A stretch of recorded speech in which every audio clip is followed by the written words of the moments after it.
The story I'm about to tell you is from a time when I was traveling through the southern provinces in France. It was autumn of 1882, and through a certain chain of events, I decided to visit Maison des Saints, a private madhouse. I had heard much about it from doctors in Paris, and I decided it was worth a closer exploration. To make sure I would not get lost, I informed my traveling companion, a casual acquaintance who was acting as my tour guide, that I wished to see the hospital. He was horrified at first and objected to showing me, but later agreed. I was worried I would not be allowed entry, because I was not familiar with the superintendent, Monsieur Mallard. Fortunately, my companion agreed to use his own connections to help me gain access to the madhouse. He eventually did bring me to the house, but he refused to enter. His feelings on the subject of lunacy would not permit him to do so.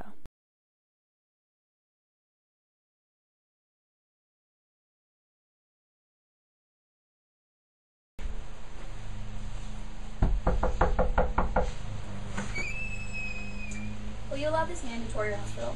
Yes, follow me, monsieur. Thank you.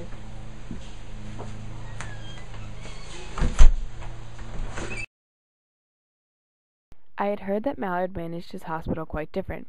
It is said he uses a soothing system. In this system there are no punishments, confinement was not used, and most of the patients are allowed to roam freely about the grounds.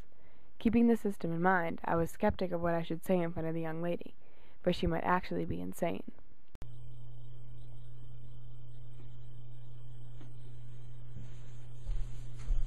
Hello, madame. How are you? Fine, thanks for asking. And you? Anxious. I'm very excited to tour the facility. Well, it is a very fascinating institution. No, sir, she's not who you think she is. She's my niece. She's a very accomplished woman. Oh, I just thought that because of your system. That system hasn't been in use for weeks now. Today, only the most trusted patients roam freely. Interesting. In this manner we continued our conversation. We spoke of many things, but mainly about the infamous soothing system. Mallard told me how it worked and why it failed, and we left our conversation on a very interesting note, one I have pondered every day since my departure from the hospital. You must learn not to trust everything you see, and only half of what you hear. But come, we must dine before we see the patients. At 6, dinner was announced, and we all entered the dining room. The table was set superbly. There seemed a multitude of wax candles, which were deposited above the table, and all about the room, wherever it was possible to find a place. Then conversation began, and the topic of lunacy was a favorite among all present. Dinner is ready, but first, let's humor our guest with some stories about the patients.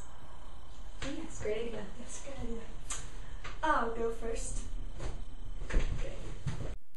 We had a fellow here once that fancied himself a teapot.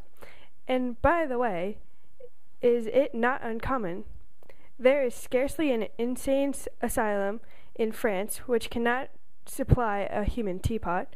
Our gentleman was careful to polish himself every morning with buckskin and whiting. And then we had here a person who had taken it into his head that he was a donkey, which allegorically speaking, you will say was quite true. For a long time he would eat nothing but thistles, but of this idea we soon cured him by insisting upon his eating nothing else. And then there was an idiot who mistook himself for a frog, which he resembled in no little degree. I wish you could have seen him, sir. It would have done your heart good to see the natural airs that he put on. His croak thus was the finest note in the world, B flat. And when he put his elbows onto the table after taking a glass or two of wine, and distended his mouth, and rolled up his eyes, and winked them with excessive rapidity, why then, sir, I take it upon myself to say that you would have been lost in admiration of the genius of the man. And then there was a man who went mad with the idea that he was a pumpkin. He persecuted the cook to make him up into pies, a thing which the cook refused to do. Madame Joyeuse was much more sensible. She thought she had been turned into a chicken and flapped her wings, saying cock-a-doodle-doo.